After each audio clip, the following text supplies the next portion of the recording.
आज की क्लास में हम बात करेंगे multi programming, multitasking, multi processing के बारे में और इन तीनों के बीच में हम डिफरेंस भी चेक करेंगे। तो इस वीडियो को लास्ट तक देखें ताकि इन तीनों टॉपिक्स के बारे में आपको अच्छे से क्लियर हो जाए। तो सबसे पहले बात करते हैं कि मल्टी प्रोग्रामिंग होती क्या है। देखिए, मल्टी प्रोग्रामिंग को समझने के लिए हम यहाँ पर एक डायग्राम लेते हैं। देखिए कि ये क्या है, हमारे पास J1, J2, J3, J4 चार तरीके की जॉब्स है हमारे पास, जो कि किस में रखी हुई है, मेन मेमोरी में रखी हुई है हमारे पास में। एक हमारे पास में सीपीयू है, एक हमारे पास में इनपुट आउटपुट टाइम लेके चलते हैं और एक जॉब कंप्लीशन टाइम लेके चलते हैं। तो मल्टी प्रोग्रामिंग के कॉन्सेप्ट को समझने के लिए देखिए कि मेन मेमोरी में हमारे पास में टोटल 4 जॉब्स पड़ी हैं। सबसे पहले मैंने क्या किया, सबसे पहले कोई भी एक सीपीयू की जो एल्गोरिदम है उसका यूज करते हुए J1 को सीपीयू एलोकेट करवा दिया। J1 को सीपीयू एलोकेट हुआ, J1 सीपीयू पे काम कर रहा है। इस वक्त जब J1 सीपीयू को यूज कर रहा होगा तो कोई अदर जॉब्स या कोई अदर प्रोसेस जो होगी वो सीपीयू को एक्सेस नहीं कर सकती है, सीपीयू को यूज नहीं कर सकती है। ये मल्टी प्रोग्रामिंग का पहला कॉन्सेप्ट है। मतलब क्या है, कोई अदर जॉब या कोई अदर प्रोसेस रनिंग जॉब या प्रोसेस को प्रिम्प्ट नहीं कर सकती है। मल्टी प्रोग्रामिंग का जो कॉन्सेप्ट होता है वो नॉन प्रिमिटिव के लिए होता है, नॉन प्रिमिटिव होता है, ये ध्यान रखना है। अब मान लेते हैं कि जो J1 है वो काम कर रहा है किसके ऊपर, सीपीयू के ऊपर काम कर रहा है। इन फ्यूचर होगा क्या, या तो J1 का जो जॉब होगा वो कंप्लीट हो जाएगी या क्या होगा, वो इनपुट आउटपुट में चला जाएगा। दोनों में से एक ही ऑप्शन पॉसिबल है, या तो J1 का जॉब कंप्लीशन हो जाएगा या इनपुट आउटपुट में चला जाएगा। जैसे ही ये सीपीयू को रिलीज करेगा, हम सीपीयू को फ्री नहीं रहने देंगे। उसी टाइम हम क्या करेंगे, J2 को क्या कर देंगे, सीपीयू एलोकेट कर देंगे। यही मल्टी प्रोग्रामिंग का कॉन्सेप्ट है कि एक ही टाइम पर मेन मेमोरी के अंदर मल्टीपल जॉब्स या मल्टीपल प्रोग्राम्स रिसाइड्स करते हैं। इस कारण से इसे मल्टी प्रोग्रामिंग कहते हैं। और सीपीयू यूटिलाइजेशन बढ़ाने के लिए जैसे सीपीयू फ्री हुआ, फ्री कैसे हुआ, क्योंकि वो या तो इनपुट आउटपुट में चले गई जॉब या कहाँ चली गई, हमारे पास में जॉब कंप्लीशन में चली गई। तो इस केस में हम क्या करते हैं, दूसरी जॉब को हम सीपीयू एलोकेट कर देते हैं। तो ये था मल्टी प्रोग्रामिंग का कॉन्सेप्ट। अब हम इसकी थ्योरी के बारे में समझते हैं। तो देखिए, the concurrent residence of more than one program in the main memory is referred as a multi programming.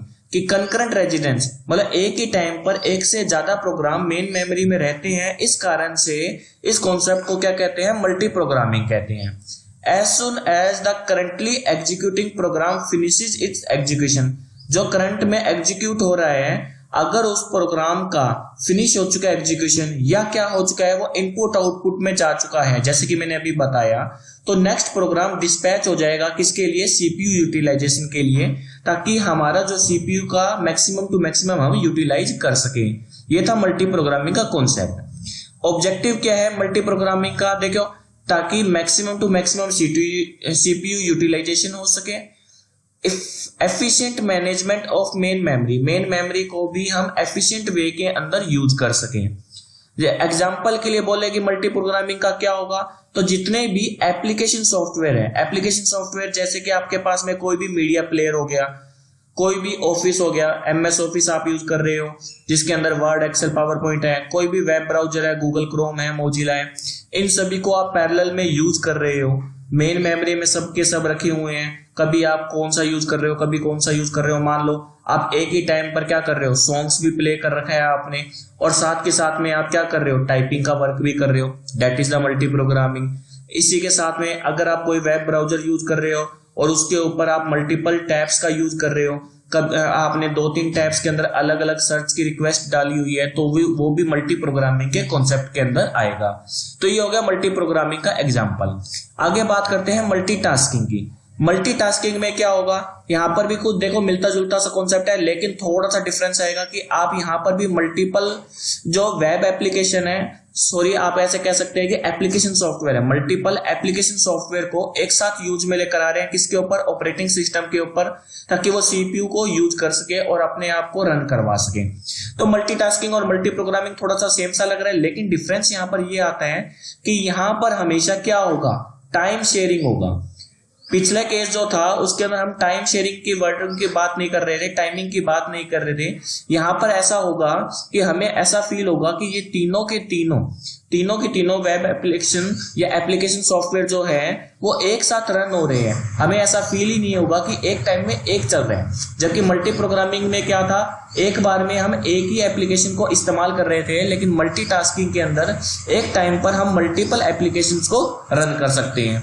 तो ये था मल्टीटास्किंग का। इसमें ध्यान क्या रखना है, टाइम शेयरिंग जो वर्ड है वो ध्यान रखना है। अगर टाइम शेयरिंग आ रहा है एप्लीकेशन के अंदर तो हम मल्टीटास्किंग बोलेंगे। अगर टाइम शेयरिंग नहीं हो रही है, एक टाइम में एक ही लग रहा है, तो मल्टी प्रोग्रामिंग के अंदर आ जाएगा कॉन्सेप्ट। तो multi programming with A round robin scheduling algorithm, मतलब मल्टी प्रोग्रामिंग वाला कॉन्सेप्ट ही रखना है। पूरी थ्योरी मल्टी प्रोग्रामिंग की रहेगी। राउंड रॉबिन का मतलब क्या है, जैसे कि राउंड रॉबिन एल्गोरिथम आपने पढ़ी होगी, वहां पर टाइम शेयरिंग होती है। आप क्वांटम डिसाइड कर देते हो कि 2 सेकंड्स के लिए या 3 सेकंड्स के लिए एक पर्टिकुलर प्रोसेस या जॉब एग्जीक्यूट होगी, देन उसके बाद में दूसरी को मिल जाएगा। सेकेंडली क्या रहेगा कि मल्टी प्रोग्रामिंग नॉन प्रिमिटिव मैंने आपको बताई थी, लेकिन यहाँ पर क्या है, ये प्रिमिटिव होता है। जब एक को मिला कुछ टाइम स्लाइस मिला जितने के लिए वो एग्जीक्यूट हुआ, उसी टाइम क्या होगा, दूसरी प्रोसेस आएगी, पहले वाले को क्या कर देगी, प्रिम्प्ट कर कर अपना सीपीयू यूटिलाइज करेगी। तो मल्टी प्रोग्रामिंग नॉन प्रिमिटिव थी और जो मल्टीटास्किंग है वो क्या है, प्रिमिटिव होगी हमारे पास में। The capability of operating system to accept more than one task per user is termed as a multitasking. More than one task. अब देखो यहाँ पर एक बार बार ना एक चीज है जो कि आपको समझने की है, शायद आप कंफ्यूज भी हो रहे होंगे। कभी हम बात करते हैं जॉब की, कभी हम बात करते हैं टास्क की, और कभी हम बात करते हैं प्रोसेस की, और एक हम बात करते हैं प्रोग्राम की। आपको इन चारों में डिफरेंस क्लियर होना चाहिए, क्योंकि जो मल्टी प्रोग्रामिंग है वो प्रोग्राम्स लेवल पे बात करती है, मल्टीटास्किंग जो है टास्क लेवल पे बात करती है, और आगे मल्टी प्रोसेसिंग पढ़ेंगे वो प्रोसेस लेवल पे बात करती है। तो आपको इन चारों जो कीवर्ड्स है उनमें मीनिंग क्लियर होना चाहिए। तो मैं क्लियर करने की आपके लिए कोशिश करता हूं। देखिए, सबसे पहले बात करते हैं कि हमारे पास जॉब क्या होती है। जॉब का मतलब क्या है, हमारे पास में पूरा एक कोई काम है जो कि हम करना चाहते हैं। मान लीजिए काम क्या है कि मुझे यूजर से इनपुट लेना है, यूजर से क्या लेना है, इनपुट लेना है। देन उसके बाद में उस इनपुट के ऊपर मुझे क्या करवानी है, कैलकुलेशन करवानी है, और उसका जो रिजल्ट आएगा उसे हमें क्या करना है, हार्ड कॉपी में प्रिंट करवाना है। हार्ड कॉपी में क्या करवाना चाहते हैं, प्रिंट करवाना चाहते हैं। यूजर से इनपुट लेकर कैलकुलेशन कराकर जो रिजल्ट आएगा हार्ड कॉपी में क्या करवाना चाहते हैं, उसको प्रिंट आउट चाहते हैं। तो ये पूरा क्या हो गया, ये पूरी हमारे पास में एक जॉब हो गई है। ये पूरी क्या चीज है, हमारे पास में जॉब हो गई है। अब इस जॉब में इनपुट लेना क्या हो गया, एक टास्क हो गया। कैलकुलेशन करवाना क्या हो गया, एक टास्क हो गया। फिर उसको प्रिंट करवाना क्या हो गया, एक टास्क हो गया। मतलब मल्टीपल टास्क जब मिलते हैं तो जाके क्या बनती है, एक जॉब बनती है। बहुत सारे टास्क को कंबाइन करेंगे तो क्या मिल जाएगी, एक जॉब मिल जाएगी। फिर आता है कि प्रोग्राम और प्रोसेस क्या होता है। प्रोग्राम क्या होते हैं, वो स्टेप्स होते हैं जिसके थ्रू आप क्या कर सकते हो, आपको इंस्ट्रक्शन दी जाएगी, उन स्टेप्स को फॉलो करते हुए आप किसी जॉब को क्या कर सकते हो, कंप्लीट कर सकते हो। तो किसी भी जॉब को कंप्लीट करने के लिए जो इंस्ट्रक्शंस आपको दी जाती है, दैट सेट ऑफ इंस्ट्रक्शन को क्या बोलते हैं, प्रोग्राम बोलते हैं। जब इस प्रोग्राम को मेन मेमोरी में लेकर आते हैं, जब इस प्रोग्राम को मेन मेमोरी में लेकर आते हैं तो प्रोग्राम क्या कहलाता है, प्रोसेस कहलाता है। उसी प्रोग्राम को ही क्या कहा जाता है, प्रोसेस कहा जाता है। तो आई होप आपको इन चारों में डिफरेंस क्लियर हो गया होगा। मल्टीटास्किंग को आगे कंटिन्यू करते हैं। तो मल्टीटास्किंग में क्या होता है, मल्टीपल जॉब्स आर एग्जीक्यूटेड। अब देखो जॉब्स की बात हो रही है, are executed by the CPU simultaneously by switching them between. मतलब क्या है, आपके पास में बहुत सारी जॉब्स है और आपको क्या लग रहा होगा कि तीनों या चारों जो जॉब्स है एक साथ एग्जीक्यूट हो रही है। हमें क्या फील होगा कि J1, J2, J3, J4 चारों की चारों एक साथ चल रही है, लेकिन यहाँ पर एक साथ चल नहीं रही होती है। कभी क्या J1 काम कर रहा होगा सीपीयू पे, कभी J2 कर रहा होगा, कभी J3 कर रहा होगा, कभी J4 कर रहा होगा। लेकिन इनका जो टाइम स्लाइस होता है वो इस तरीके से डिस्ट्रीब्यूट होता है कि हमें ऐसा फील होगा कि जैसे कि ये चारों की चारों एक साथ वर्किंग में है। तो ये था मल्टीटास्किंग। इसमें एग्जांपल की अगर बात करें, a mobile phone with a multiple apps running in a background while the user interact with another apps in a foreground. मतलब बैकग्राउंड के अंदर हमारे मोबाइल में कोई अलग एप्स रनिंग में है और फोरग्राउंड में मतलब फ्रंट एंड पर हम कुछ अलग एप्स को यूज कर रहे हैं।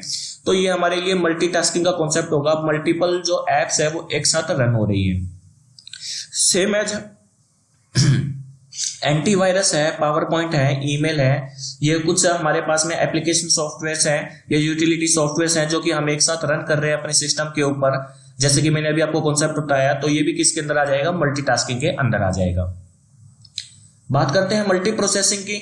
इसके तो नाम से क्लियर है, मल्टी प्रोसेसिंग मतलब मल्टीपल प्रोसेसर हमारे पास चाहिए। तो ये जो कॉन्सेप्ट है ये तो बाकी दोनों से एकदम ही डिफरेंट है। तो इसमें तो क्या होगा, मल्टीपल प्रोसेसर है किस मेन मेमोरी के ऊपर रन कर रहे हैं।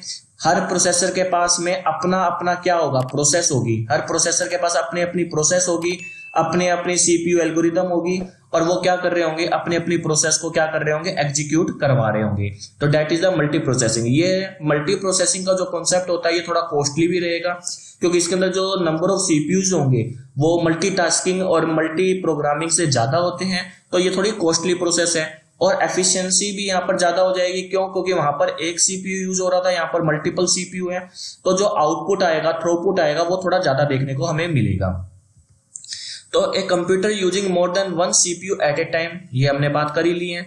Multiple CPU are interconnected so that a job can be divided among them and faster execution. देखिए हमने अभी बात की थी कि हमारे पास में मान लेते कोई एक जॉब है, उसके अंदर बहुत सारे टास्क हैं।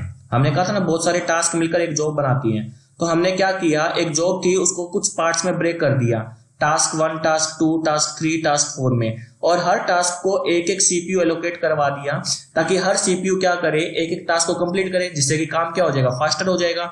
और उसके लास्ट में क्या होगा, चारों के चारों टास्क को कंप्लीट करने के बाद में हर सीपीयू ने जो भी रिजल्ट जनरेट किया होगा उसको क्या कर देंगे, हम कंबाइन कर देंगे, ताकि हमारे पास में फाइनल रिजल्ट जनरेट करवाया जा सके। तो इस तरीके से क्या करता है, मल्टी प्रोसेसिंग काम करता है। एग्जाम्पल के लिए बात करें, आज के टाइम में मल्टी प्रोसेसिंग तो विंडोज में भी, यूनिक्स में भी, सोलिरिस ऑपरेटिंग सिस्टम सब जगह पर देखने को मिल जाता है। तो ये था हमारे पास में इन तीनों का कॉन्सेप्ट। अब हम इन तीनों के बीच में डिफरेंस की बात करेंगे कि तीनों में क्या डिफरेंस है। तो फटाफट इनका डिफरेंस भी देख लेते हैं हम। Running multiple programs on a single CPU. CPU कितने हैं, सिंगल सीपीयू के ऊपर बहुत सारे प्रोग्राम्स यूज हो रहे हैं।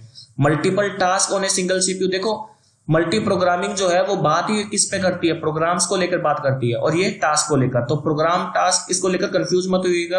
अगर मैं यहाँ पर प्रोसेस भी लिख दूं तो भी कोई गलत नहीं होगा, और यहाँ पर भी अगर प्रोसेस लिख देता हूं तो कोई गलत नहीं होगा।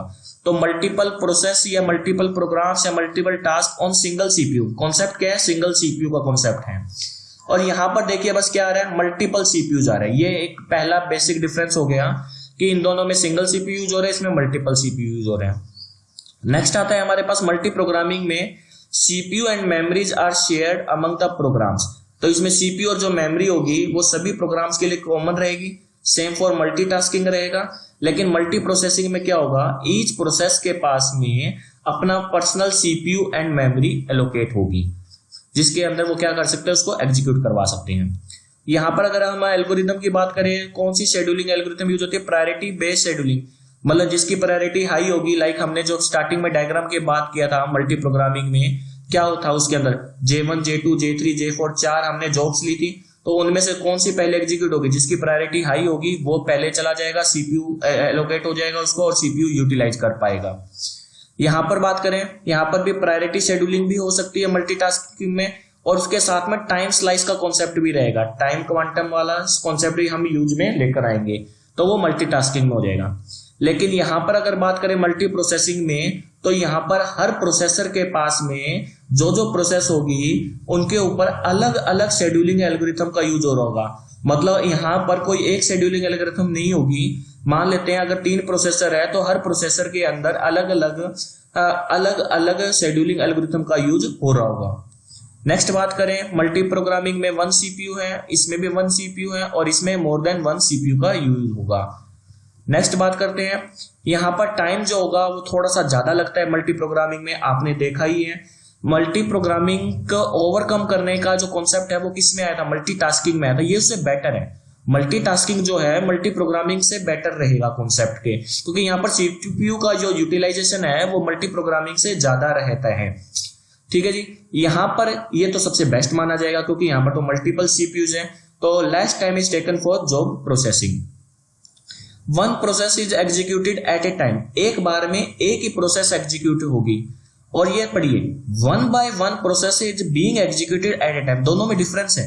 डिफरेंस देखिए क्या है, यहाँ पर तो क्या है, एक बार में एक ही जाएगी, J1, J2, J3 है मान लो, तो एक बार में एक ही जा रही होगी। लेकिन यहाँ पर क्या हो रहा होगा, अगर J1, J2, J3 है तो मान लेते हैं 2 सेकंड के लिए J1 चला, तो अगले 2 सेकंड के लिए J2 चला, अगले 2 सेकंड के लिए J3 चला, तो 1 बाय 1 रन हो रही है, एक बार में एक हो रही है, लेकिन तीनों पैरेलल में एग्जीक्यूट हो रही है हमारे पास में। तो यहाँ पर प्रिमिटिव है, तो 1 by 1 process is being executed at a time. यहाँ पर हम मल्टीटास्किंग के अंदर कह सकते हैं एक बार में मिलता सीपीयू एक ही को है, लेकिन हमारे पास में तीनों पैरेलल के अंदर क्या हो रही है, एग्जीक्यूट हो रही है।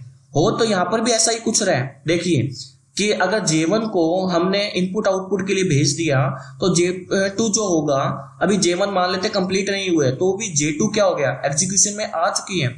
लेकिन ये कॉन्सेप्ट और ये कॉन्सेप्ट क्या है, थोड़ा सा डिफरेंट है दोनों के अंदर का। मोर than one process can be executed at a time. यहाँ पर तो आप कह ही सकते हो कि एक से ज्यादा प्रोसेस एक टाइम पे एग्जीक्यूट हो रही होगी। आगे बात करते हैं, थ्रूपुट लेस रहेगा मल्टी प्रोग्रामिंग में, क्योंकि सीपीयू यूटिलाइजेशन सबसे कम यहाँ पर रहेगा, सबसे कम है। यहाँ पर क्या रहेगा, थोड़ा सा मीडियम रहेगा आपके पास में, और यहाँ पर सबसे ज्यादा क्या रहेगा, हाई रहेगा आपके पास में। तो थ्रूपुट क्या रह जाएगा, मैक्सिमम रह जाएगा। यहाँ पर मॉडरेट देखने को मिलेगा। इकोनॉमिकल रहेगा, ये थोड़ा कॉस्टली रहेगा हमारे पास में, लेस इकोनॉमिकल है क्योंकि यहाँ पर नंबर ऑफ सीपीयू ज्यादा है, तो थोड़ा कॉस्टली रह जाता है प्रोसेस। एफिशिएंसी सबसे कम यहाँ पर देखने को मिलेगी, मॉडरेट एफिशिएंसी देखने को मिलेगी, और यहाँ पर मैक्सिमम एफिशिएंसी आपको देखने को मिलेगी। तो इस तरीके से हम मल्टी प्रोग्रामिंग, मल्टीटास्किंग और मल्टी प्रोसेसिंग, इन तीनों के बीच में डिफरेंस को समझ सकते हैं। इनकी थ्योरी को हमने समझा। आई होप आपको इन तीनों के बारे में अच्छे से क्लियर हो गया होगा। फिर भी अगर आपको कोई डाउट रह जाता है तो आप कमेंट सेक्शन में बताएं। आज की क्लास के लिए इतना ही। Thank you.